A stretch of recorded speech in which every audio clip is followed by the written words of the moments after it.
بسم اللہ الرحمن الرحیم۔ تمام دیکھنے اور سننے والوں کو ہماری طرف سے السلام علیکم ورحمۃ اللہ وبرکاتہ۔ ہمارے چینل ایکسپلور فار یو میں آپ کو خوش آمدید کہتے ہیں۔ ہمارے چینل ایکسپلور فار یو کو لائک کریں، شیئر کریں اور سبسکرائب کریں۔ آپ سب سے گزارش ہے کہ ثواب کی نیت سے ویڈیو کو پورا واچ کیا کریں۔ آج کی اس ویڈیو میں ہم آپ کو بتائیں گے حضرت یوسف علیہ السلام کے بھائیوں کا حسد، یعقوب علیہ السلام کی محبت 2 بیٹوں سے زیادہ کیوں؟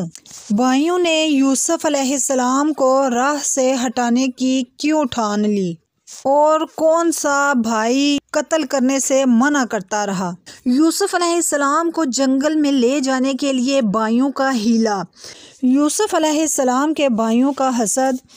جب انہوں نے کہا کہ ضرور یوسف علیہ السلام اور اس کا بھائی ہمارے باپ کو ہم سے زیادہ پیارے ہیں اور ہم ایک جماعت ہیں، بے شک ہمارے باپ صراحتاً ان کی محبت میں ڈوبے ہوئے ہیں۔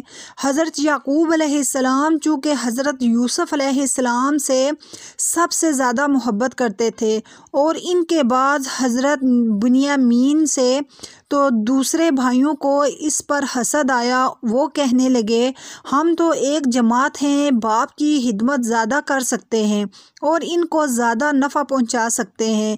یہ 2 ہیں اور چھوٹے بھی ہیں، یہ اپنے باپ کی خدمت ہماری طرح نہیں کر سکتے، پھر ان سے پیار و محبت ہم سے زیادہ کیوں؟ یعقوب علیہ السلام کی محبت 2 بیٹوں سے زیادہ کیوں؟ محبت دل کا کام ہے جس پر انسان قادر نہیں، اسی لیے نبی کریم صلی اللہ علیہ وآلہ وسلم اپنی ازواج مطہرات میں انصاف کرنے میں بہت زیادہ احتیاط فرمانے کے باوجود دعا فرماتے تھے، اے اللہ جس کا میں مالک ہوں اس پر تو میں نے عمل کر دیا، لیکن جس پر میں مالک نہیں اس پر میرا مواخذہ نہ کرنا۔ یعنی دلی محبت کسی سے زیادہ ہونا انسان کے دائرۂ قدرت سے باہر ہے۔ یہ دونوں بھائی چھوٹے چھوٹے تھے، چھوٹی اولاد سے محبت زیادہ ہونا بھی فطرتاً اور قدرتی عمل ہے۔ یوسف علیہ السلام سے محبت سب سے زیادہ ہونے کی اصل وجہ یہ تھی کہ آپ کو معلوم ہو چکا تھا کہ آپ کی تمام اولاد میں سے اگر کسی کو منصب نبوت حاصل ہونا ہے تو وہ یہی آپ کا بیٹا ہے، اسی لیے آپ ان سے زیادہ محبت کرتے تھے۔ ان کے بعد بنیامین سے، کیونکہ وہ سب سے چھوٹے تھے۔ یوسف علیہ السلام سے زیادہ محبت کرنے کی وجہ سے ہی ان کے بھائی زیادہ مخالف ان کے ہی تھے، بنیامین کے اس طرح مخالف نہیں تھے، کیونکہ خواب دیکھنے کا معاملہ ان تک بھی کسی طرح پہنچ چکا تھا۔ بھائیوں نے یوسف علیہ السلام کو راہ سے ہٹانے کی کیوں ٹھان لی؟ پارہ نمبر 12 سورۃ یوسف آیت نمبر 9۔ یوسف کو مار ڈالو یا کہیں زمین میں پھینک آؤ کہ تمہارے باپ کا منہ صرف تمہاری ہی طرف رہے اور اس کے بعد پھر نیک ہو جانا۔ یعنی انہوں نے مشورہ کیا کہ اگر تم چاہتے ہو کہ باپ صرف تمہارے ساتھ ہی خالص محبت کریں تو یوسف کو راستے سے ہٹانا ضروری ہے، اس کے بغیر باپ کی کامل محبت میسر نہیں ہو سکتی۔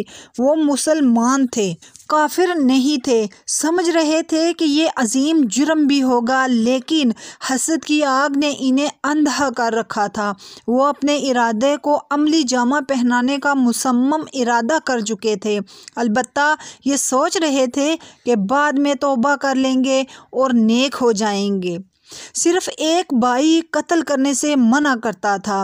ان میں سے ایک کہنے والا بولا یوسف کو قتل نہ کرو اور اسے اندھے کنویں میں ڈال دو کہ کوئی چلتا آ کر اسے لے جائے، اگر تمہیں کرنا ہے تو کرو۔ یہ روکنے والا آپ کا سب سے بڑا بھائی تھا جس کا نام یہودا تھا۔ اس نے کہا قتل ایک عظیم جرم ہے، تمہارا یہ ارادہ درست نہیں، البتہ جنگل میں کسی کنویں میں ڈال دو، شاید وہاں سے کوئی گزرے تو اسے نکال کر ساتھ لے جائے۔ اسی طرح تمہارا مطلب بھی پورا ہوگا اور یوسف بھی قتل سے بچ جائے گا۔ اگر تم نے اپنا ارادہ پر عمل کرنا ہی ہے تو یہی کرو۔ یوسف علیہ السلام کو جنگل میں لے جانے کے لیے بھائیوں کا حیلہ۔ پارہ نمبر 12 سورۃ یوسف آیت نمبر 11 تا 14۔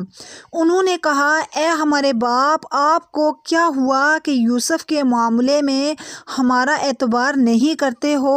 ہم تو اس کے خیر خواہ ہیں، کل اس کو ہمارے ساتھ بھیج دیجئے کہ میوے کھائے اور کھیلے، اور بے شک ہم اس کے نگہبان ہیں۔ آپ نے کہا، بے شک تمہارا اس کو ساتھ لے جانا مجھے رنج پہنچائے گا، اور ڈرتا ہوں کہ اسے بھیڑیا کھا جائے گا اور تم اس سے بے خبر رہو گے۔ انہوں نے کہا، اگر اسے بھیڑیا کھا جائے اور ہم ایک جماعت ہیں جب تو ہم کسی مصرف کے نہیں۔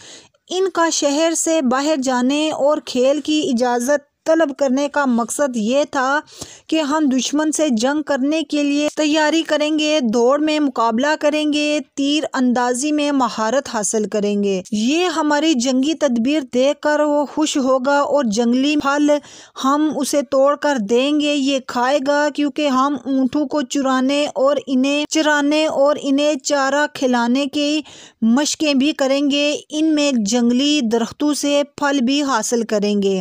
یعقوب علیہ السلام چونکہ پہلے ہی خواب دیکھ چکے تھے کہ یوسف علیہ السلام پر بھیڑیے نے حملہ کر دیا ہے اور وہ زمین بھی بھیڑیوں والی تھی، اس لیے آپ نے کہا، مجھے ڈر ہے اسے کوئی بھیڑیا نہ کھا جائے اور تم بے خبر ہی رہو۔ شاید یعقوب علیہ السلام نے خواب کو اسی طرح سمجھا ہو اور اشارہ دشمن کی طرف ہو، یعنی بھیڑیے سے مراد دشمن ہو۔ آپ علیہ السلام کے بیٹوں کو واپس آ کر یہی عذر پیش کرنا ہے۔ آپ اپنے باپ کے قول سے ہی سمجھ آیا، ورنہ پہلے ان کے ذہن میں یہ بات نہیں تھی۔ حضرت ابن عمر رضی اللہ عنہ سے مروی ہے، رسول اللہ صلی اللہ علیہ وآلہ وسلم نے فرمایا کہ کسی شخص کے سامنے ایسا کلام نہ کرو جس سے اسے جھوٹ کی رہنمائی ملے۔ جیسے یعقوب علیہ السلام کے بیٹوں کو معلوم نہیں تھا کہ انسانوں کو بھیڑیا بھی کھا جاتا ہے، جب ان کے باپ نے یہ کہا تو انہیں بھی جھوٹ بولنے کا موقع مل گیا۔